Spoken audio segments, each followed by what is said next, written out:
Hello, welcome back to another EPC Teardown Guide. Today we're taking a look at something a little niche, a Prostar Clevo, I believe that's how it's said. It has a i7-8750H processor, a 15.6-inch display, and this model in particular has a GTX 1060 mobile processor, of course. It is a very interesting model on the inside, but today we're going to tear it down and show you how. Now let's get into it.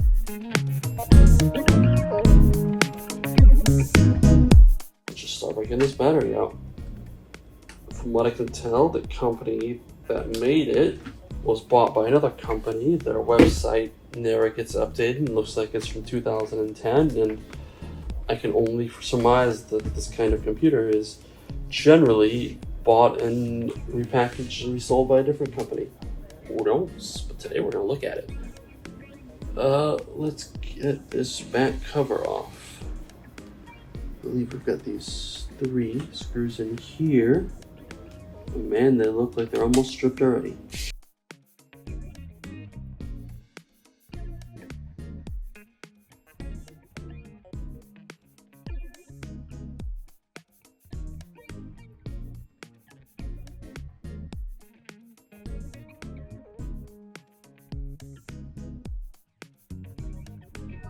I believe there's 11 of these screws, long black screws holding it in, plus there's 3 in there, so 14 total.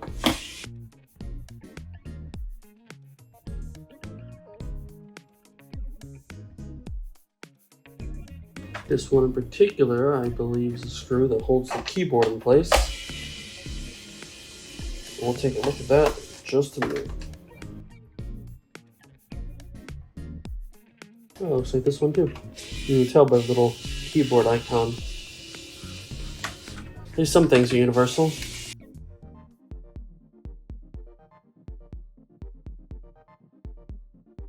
Before I take that back cover off, I want to take a look at the keyboard.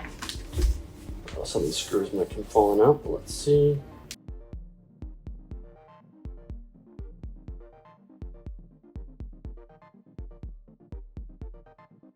All of them, who knows?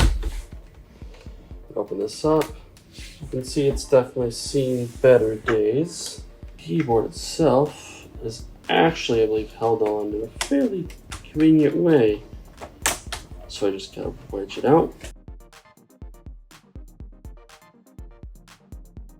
Lenovo and HP could learn a thing or two about keyboards like this, although I guess HP used to. We'll go ahead and get all of these ribbon cables disconnected. Back on some easier models like HP 840G3, those keyboards came out not even any support, just real easy. Now most of them are either built into the case or have so many screws. It's I wonder if it's even worth my time. A lot of these are wing connectors, but they're wing connectors that pull forward for the locking mechanism, and then you can pull the cable out. So as you can see right here, they just go back and forth. You put the cable back in, you have to pull this out, put the cable in, and then push these down to lock in place.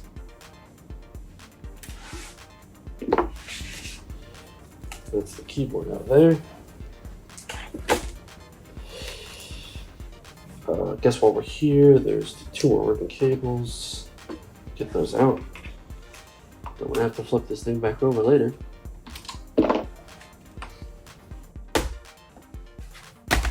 Now we can try to get the back cover off. As usual, I'll try and start from the front.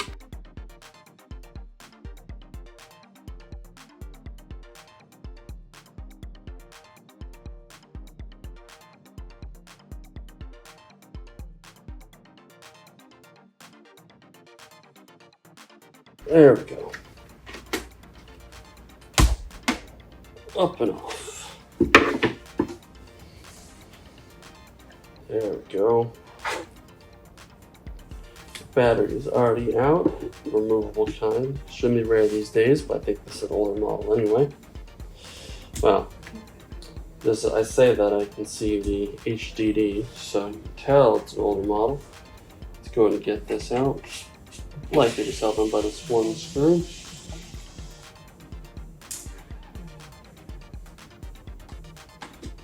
Just pull it out. And we'll take this Western Digital green out while we're at it.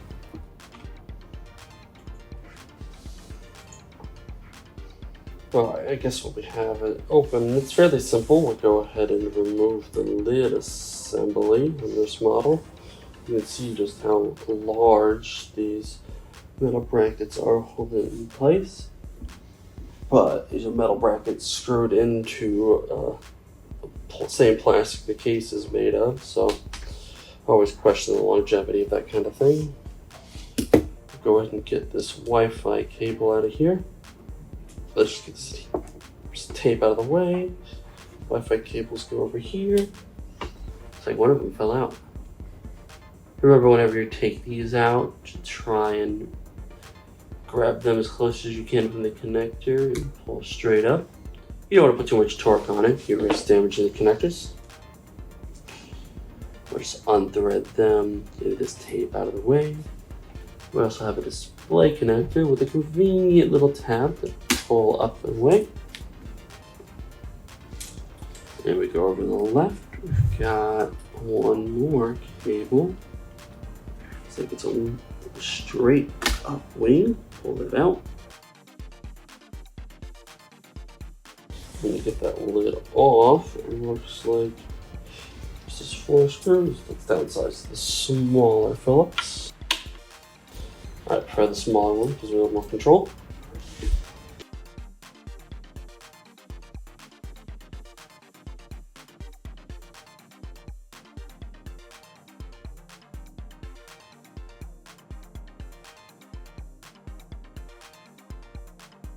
Well, we'll just lift these up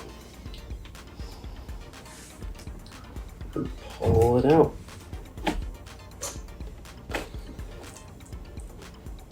Oh, looks like I missed one. Oh, no, I just forgot to unthread it.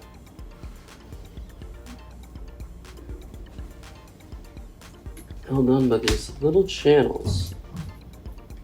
Easy to miss. There we go. Much easier. Just before we get the board out, we'll just pull these speakers out. No screws, just held on by some rubber grommets, some threaded cabling, a little bit of tape.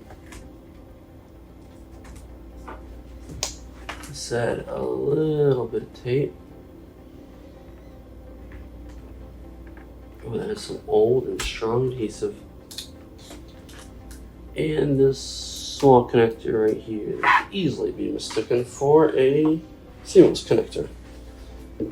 Same with this one, but it's a little bit closer, so it's no unthreading necessary. I believe there's 3 of these black screws in each of these fans.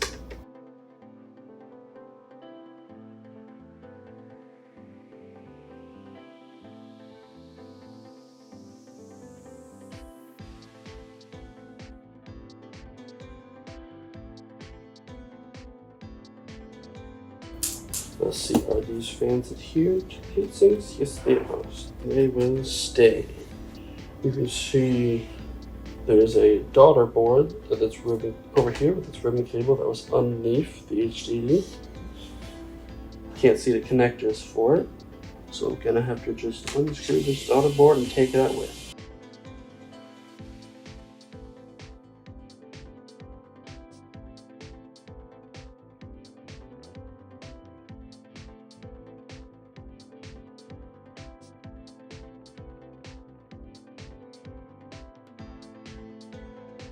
Let me get the board out proper. I believe there's 5 total silver screws holding it in place. So I've got one here.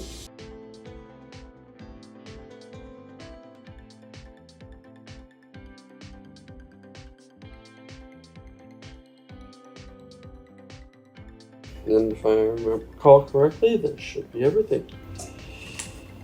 And we can just pull this board up and away. Nothing special on the back side. And you can see there really isn't much more you could do here except there's a little daughter board there, and there. There we go. That is the Prostar Clevo, don't even know how to pronounce that. Well, thank you all for watching. Don't feel like doing a teardown yourself? Have not just one, but hundreds of devices taking up space? EPC is a global leader in the ITAD field, and it's our goal to reduce e-waste and give devices a second chance. Reach out to us today to learn more.